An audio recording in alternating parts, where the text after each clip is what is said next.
All right, if you turn to Matthew 28. This has just been on my mind as we've been praying for the nation. And so put your finger there, and as you do, I'd like to tell you a bit of testimony about me.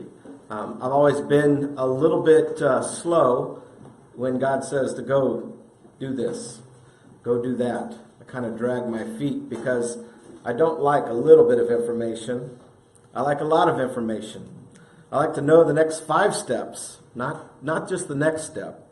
And so when I was in high school, my senior year, my classmates, my unbelieving classmates, decided in a vote with something that this list was going around, and on that list it was what everyone would do with their life. And the list was passed to me, and I looked at it, and they had decided that I would be a minister. And I was not okay with that. And so I kind of said, no, God. And like Jonah, I ran in the opposite direction and decided I would do something else. And I spent a semester in the belly of the whale. It was not a good first semester for me. And the Lord redirected me. Shortly after, I went to a retreat at Kansas Bible Camp. And there were some folks there from Emmaus. And they were telling me about, they were encouraging me to go. And again and again and again over this weekend, they kept talking to me. And one evening we were washing dishes. And one of the gals was talking to me. And I turned to her and I said, I was frustrated.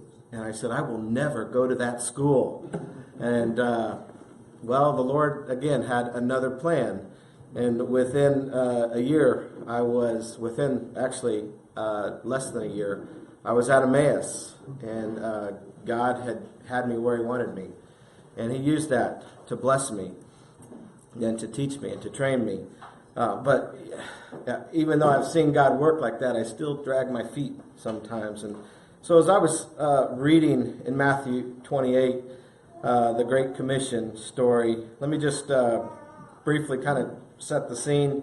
The Mary of Magdalene and the other Mary, they go together to go to the tomb. They wanted to see the tomb. And when they get there, there's an earthquake and they're afraid. And an angel tells them, go to Galilee.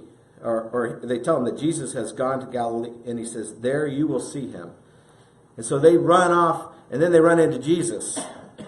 And He says, to tell His disciples, He says, in verse 8, so they hurried away from the tomb, afraid yet filled with joy, and they ran to tell the disciples. And then Jesus meets them and says, hey, greetings. And they were, of course, amazed to see Him. And He says, go tell them to go to Galilee, and they will see me. Again, telling them, you will see me there. And then you jump down to verse 16, and it says, then the 11 disciples went to Galilee, to the mountain where Jesus had told them to go. And so what we see there is they actually did it. They didn't do like I did and drag their feet. They went. They were eager to see Jesus. And when they got there, what did they do? In verse 17, their proper response was that they saw Him and they worshiped Him. And that really stood out to me. And then, of course, Jesus says to them, all authority in heaven and on earth has been given to me. Therefore, go and make disciples of all nations, baptizing them in the name of the Father and of the Son and of the Holy Spirit, and teaching them to obey everything I have commanded you. And surely I am with you always to the very end of the age. Jesus, after He tells them to go to Galilee, they obey, and then He gives them a next step, little by little.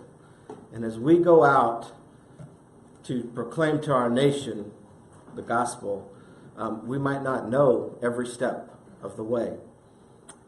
There's many things in my life right now where I'm wanting to know the next steps. And I only know that God's telling me, do this. Right now, the step that I'm in is grow in your faith. Grow in your prayer life. What will be next? I don't know. But God's going to show us the next steps.